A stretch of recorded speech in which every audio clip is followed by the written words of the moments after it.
अंत काल रघुपतिपुर जाई, देखा जन बिघरी भक्त कहाई.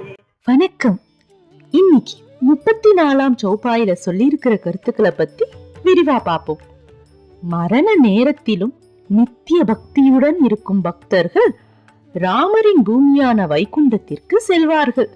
அங்கு அவர்கள் ஹரியின் பக்தர்கள் என்று அழைக்கப்படுவார்கள். அப்படின்னு இறப்பிற்கு பின் இருக்கும் முக்திய பத்தி இந்த சௌபாயில துளசிதாசர் விவரிச்சிருக்காரு.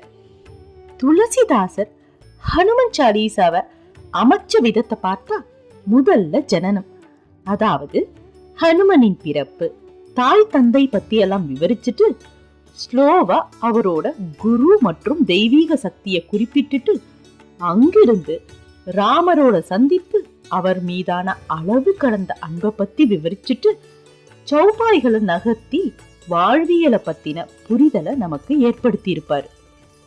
இப்போ நாம ஹனுமன் சாலீசாவின் கடைசி அத்தியாயத்துல இருக்கிறனால இறப்பும் இறப்பிற்கு பின் இருக்கும் வாழ்வை பத்தியும் பார்த்துட்டு இருக்கோம்.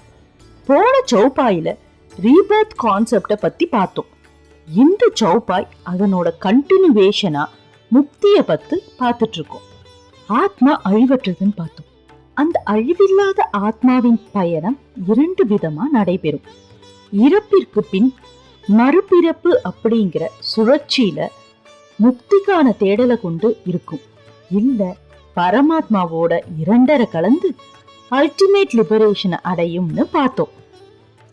இதன் காரணமா தான் நம்ம இந்து சம்பிரதாயங்கள்ல உடலை எரிச்சிட்டு, அதாவது தகனம் பண்ணிட்டு அஸ்திய நீர்நிலைகள்ல கரைக்கிறோம். ஆத்மாவோட சுழற்சியின் நிலை நமக்கு தெரியாததுனால அக்னி மற்றும் வருண பகவானுக்கு உடலை சமர்ப்பிக்கிறோம். அக்னி பகவான் முக்திக்கு உதவுறதாகவும் வருண பகவான் மறுபிறப்பிற்கு உதவுறதாகவும் ஐதீகம். 3000 வருடத்திற்கும் மேல பழமையான வேதங்கள்ல பிராணா, ஆத்மா, ஜீவா பற்றிய குறிப்புகள் இருந்தாலும் 2000 வருடங்களுக்கு பழமையான உபனிஷத்ஸ்ல தான் ஸ்வர்க்கம், நரகம், வைகுண்டம் பற்றிய புரிதலை முதலா பார்க்க முடியுது. முக்தி பாதையின் விளக்கத்தை பத்தி பகவத்கீதால இன்னும் தெளிவா புரிஞ்சுக்க முடியுது. புராண காலங்கள்ல இந்த படிநிலைகளை எப்படி கையாண்டிருக்காங்கன்னு நாம இப்ப பார்ப்போம். நாம வாழற காலங்கள்ல புண்ணிய காரியங்கள் செய்தா ஸ்வர்க்கத்துக்கும், பாவ காரியங்கள் செய்தா நரகத்துக்கும் நம்ம ஆத்மா இறப்பிற்கு பின் பயணிக்கும்னு சொல்றாங்க. இவை 2மே டெம்பரரி பிளேசஸ் தான். மறுபிறப்பிற்கு இடைப்பட்ட காலங்கள்ல நம்ம ஆத்மா வசிக்க கூடிய இடமா குறிப்பிட்டிருக்கு. வேறாஸ் வைகுண்டம் அப்படிங்கிறது முக்தி அடைஞ்ச ஆத்மா பரமாத்மாவின் அங்கமானதுக்கு அப்புறம் வசிக்கும் இடமா சொல்லப்பட்டிருக்கு. இதுதான் ஆத்மாவோட அல்டிமேட் டெஸ்டினி. இந்த இடம்தான் நிலைத்தன்மை கொண்டது. வைகுண்டம் சென்ற ஆத்மா மறுபிறப்பின் சுழற்சியில இருந்து விடை பெறதா சொல்றாங்க. கருட புராண குறிப்புகள்ல புண்ணிய பாவ கர்மங்களை பத்தியும் ஸ்வர்க்க நரகத்துல ஆத்மா என்னென்ன சந்திக்க நேரும் அப்படிங்கறத பத்தியும் விளக்கமா சொல்லியிருக்காங்க. அதுல இருக்கிற ஒரு குறிப்பு பிரகாரம் ஆத்மா ஸ்வர்க்கத்திலேயோ இல்ல நரகத்திலேயோ பெர்மனண்டா இருக்காதான்.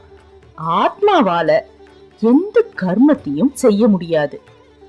அதனால செய்த தவற திருத்திக்கிறதுக்காகவோ இல்ல முக்திய அடையறதுக்காகவோ ஆத்மாக்கள் மறுபிறப்ப எடுக்கிறாங்க. அந்த மறுபிறப்புல கர்ம பலன்களின் பாதிப்புகளை சந்திச்சு தர்ம வழியில வாழறவங்க படிப்படியா நரகத்துல இருந்து ஸ்வர்க்கத்துக்கும் வைகுண்டத்துக்குமான பாதையில செல்ல முடியுமா?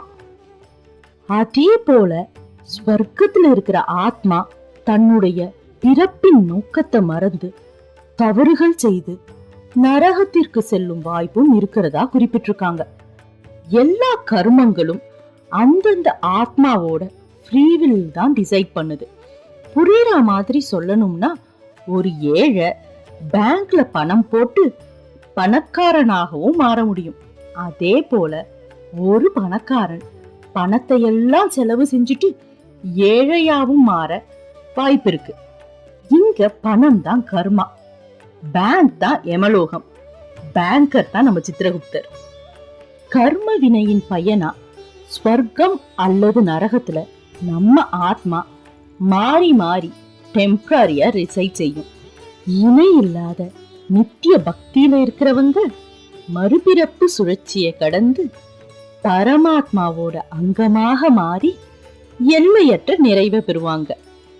இந்த கான்செப்ட், அதாவது மோட்சத்தை அடையிற பாதைய சைவர்கள் கைலாசத்தை அடையறதாகவும் வைஷ்ணவர்கள் வைகுண்டத்தை அடையறதாகவும் குறிப்பிட்டிருக்காங்க. இப்போ இந்த ஸ்லோகத்தோட ஆர்டர் வைஸ் மீனிங் ஒரு தடவை பார்த்துடலாம். அந்த கால இறக்கும் தருவாயிலும் ரகுபர ராமபிரானை மறவாமல் இருப்பவர்கள் புற அவரது இடமான வைகுண்டத்திற்கு ஜாயி செல்வார்கள். ஜஹான ஜென்ம அங்கு அவர்கள் ஹரிபக்த கஹாயி ஹரிபக்தர்கள் என்று அழைக்கப்படுவார்கள்னு துளசிதாசர் இறப்பிற்கு பின் ஆத்மாவின் முக்தியை பத்தி இந்த சௌபாயில குறிப்பிட்டிருக்காங்க. நன்றி.